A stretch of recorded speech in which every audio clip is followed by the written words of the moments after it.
अच्छा तो भैया गोड़ छू के रउआ लोगन के प्रणाम करत बाने। हरिओम स्टूडियो आजमगढ़ मन्नू भैया के देख रेख में ये गाना हो रहल बा। राजकुमार भैया बड़ी गीत आइल और गइल।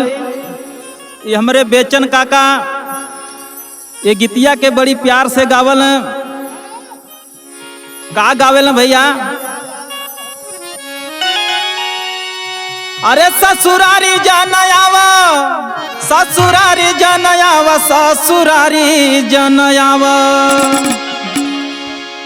अरे अब ही उमर यहाँ मरबारी हो बलमुआ ससुरारी जनयावा।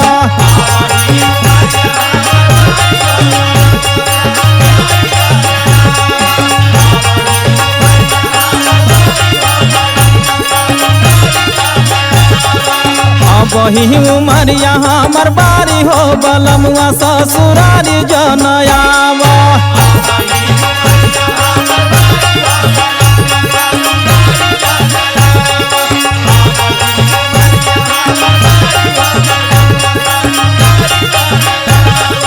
जब हो बलमुआ ससुरार करे आईबा।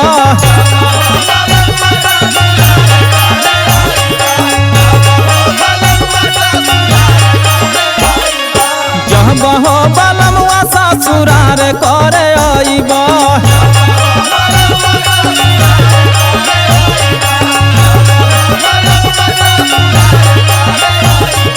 तोहा के सुताई हम दुआरे बलमुआ ससुरारी जनयावा।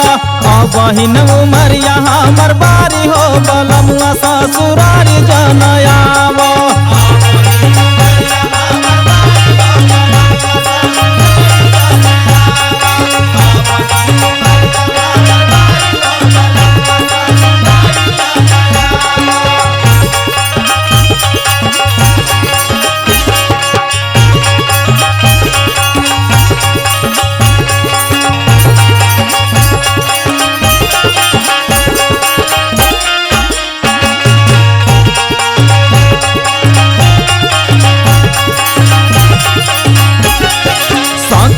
बलई हो बलम के लाला चईबा।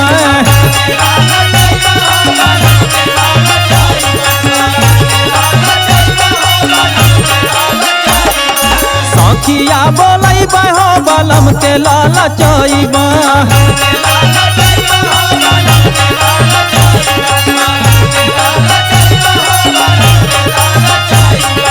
तारी तारी घुघुटवा मुस्कुराई हो बलमुआ ससुरारी जनयावा। बहिन उमर यहाँ मरबारी हो बलमुआ ससुरारी जनयावा।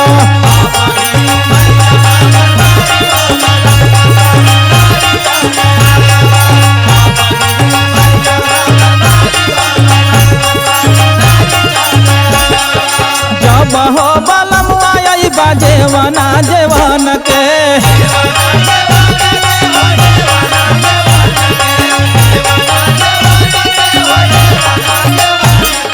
जब हो बलमुआ आईबा जेवना जेवन के।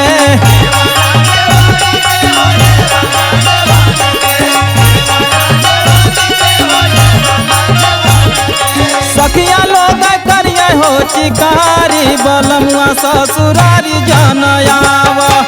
बहिन उमर यहाँ मरबारी हो बलमुआ ससुरारी जनयावा।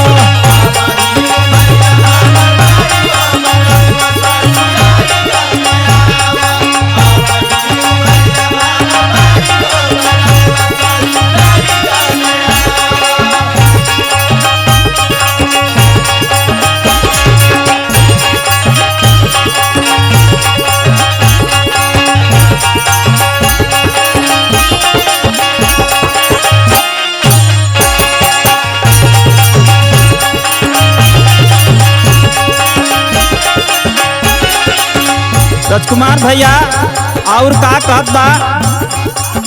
बहिन जो बनवा हमर करी के बतिया।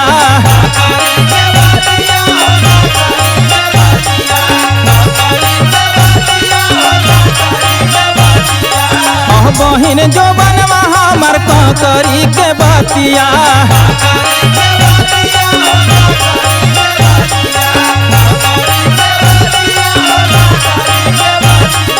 चुआला से जिया जाए टूट हो बलमुआ ससुरारी जनयाव बहिन उमरिया हमर बारी हो बलमुआ ससुरारी जनयाव